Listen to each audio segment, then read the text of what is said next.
Hi, everyone. I hope everyone's having a great summer. Have some good plans for Memorial Day weekend and pre Amsterdam trips. I am doing nothing, I have nothing planned. um, I had an internship at the beginning of the summer that I had to quit because things were weird. Things got really weird, and it was like not okay with me, so I quit. Um, So now I'm just, sitting here being sick. My voice hurts a lot, so I'm sorry if I like die in the middle of this. Um, but yeah, that's about it. Sick, classes, work. That's about it.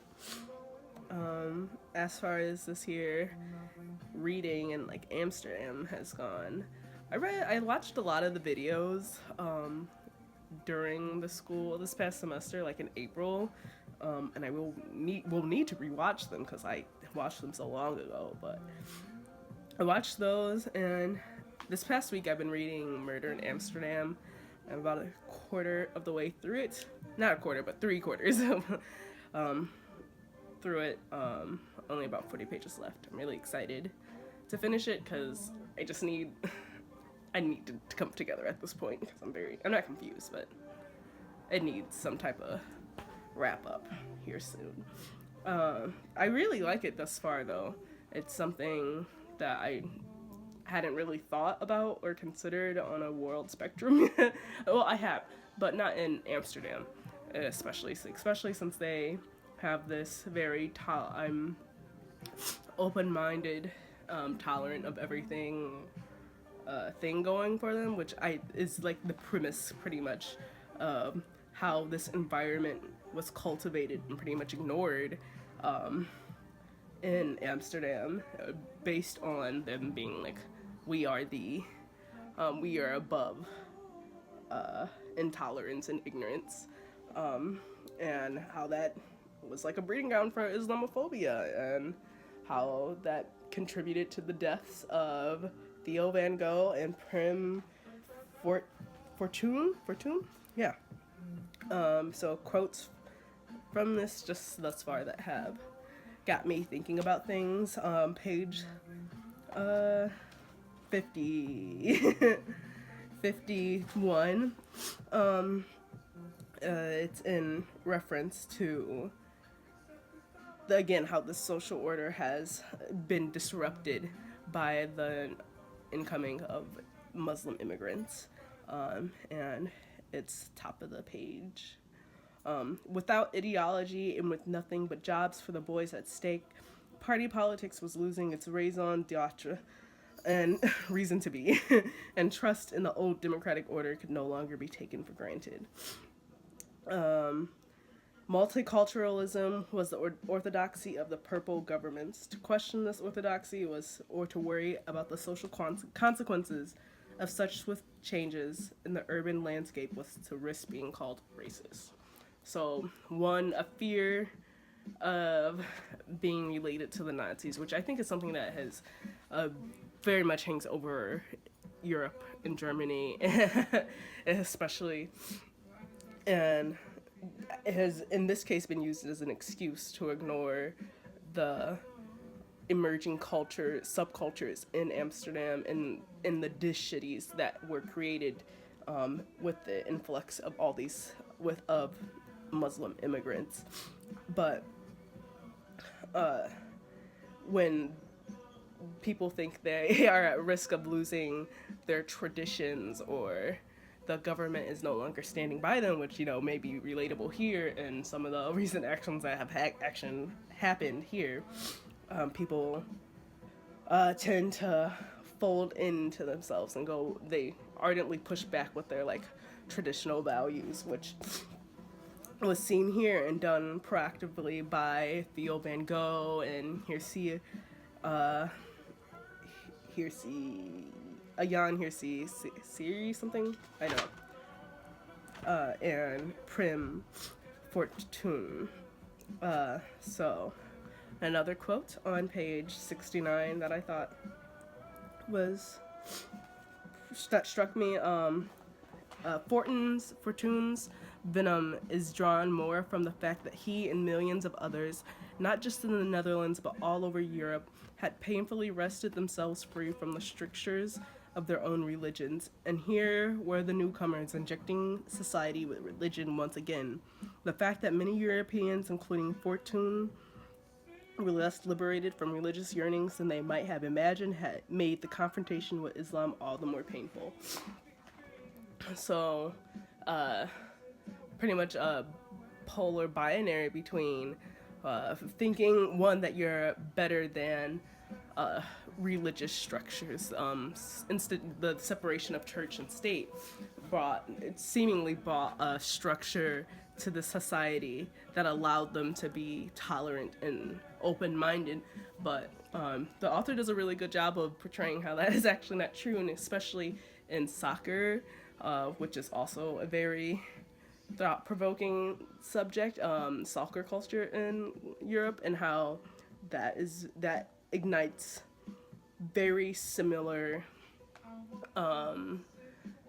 social codes and communications within communities to the church life, and how that soccer culture has come to replace church in many ways. But again, very interesting, even though I know it's told not to use that word. I do want to relate this, however, to the other reading that I have done thus far is What the Fuck is Queer Culture? It's a quote towards the end about queer exceptionalism. The problem lies in the idea of queer exceptionalism that looks down on people who are too poor or more marginalized to say, fuck it, I don't need any social institutions. Those institutions, for instance, a church, can offer community and resources for someone struggling to survive. And while the church may be preaching hate on Sundays, it may also run a food pantry afterwards. The argument isn't that church is good, but that people also need to eat.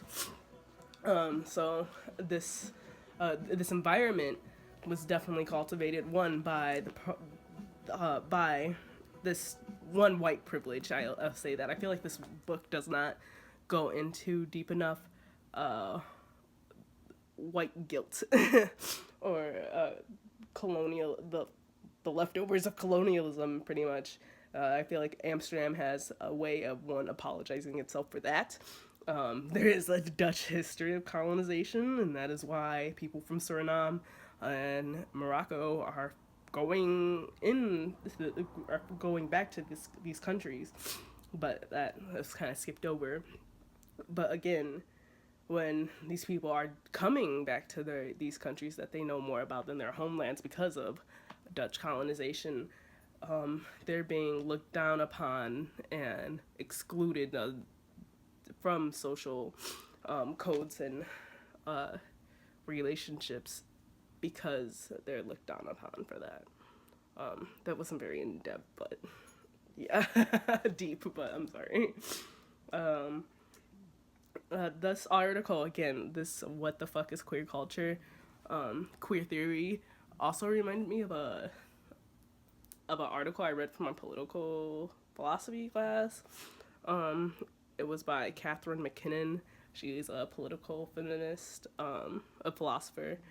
She talked a lot about how about gender and the patriarchy and systems of law, and how systems of law or operations of the patriarchy and whatnot, and how we can only abolish those by, one, not accepting, but acknowledging what that has created and what experience that has manifested for the female, even within these formed identities, and how we have to navigate those identities within a male perspective, because that's what created legal systems. Those are the people that created legal systems and female and male gender roles and identities, pretty much. When relating to identities, the videos that I watched, the ones that I liked in particular were Her Story and Brujos. Brujos was my favorite. It was so good. I can't believe there was only 4 episodes because I was like dying for more. But uh, Latino queer witches, like what more could you ask for? It was so good. I'm like, definitely political, but not in a way that like took over like the actual character plots and the plot of the story with the actual witch hunt going on with the government. But you definitely get that it's a little more than a witch hunt in the ending episode, where you hear a lot more from the actual like villains who, when they're torturing a witch that they've captured, um, like the names that they want to call that person, and that they are social, not only social deviants but errors in society. I feel like that's something that many marginalized or marginalized identities in society have heard, or an excuse that has been used to use violence against them. So that was very modern, I'd say. And of course, it was modern. It was a web series, but that was good. Also, in Her Story, I really love that because it's a very unique story, I'd say, for trans people, and trans women in this case.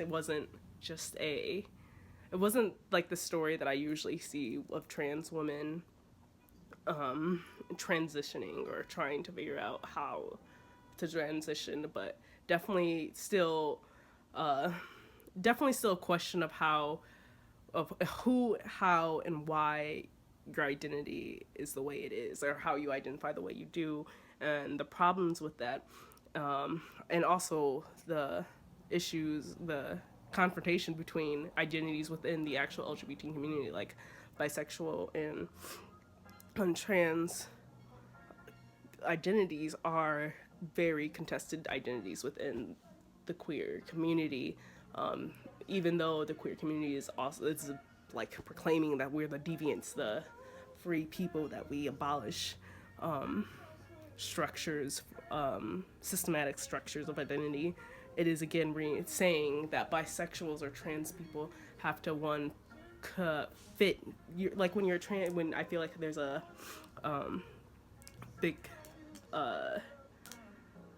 the thing in the LGBT community saying that a trans person isn't trans until they transition, or the way that they present oppressive towards others. I'm sorry that took so much to get out, but I will wrap it up there because I've been talking a lot. Bye.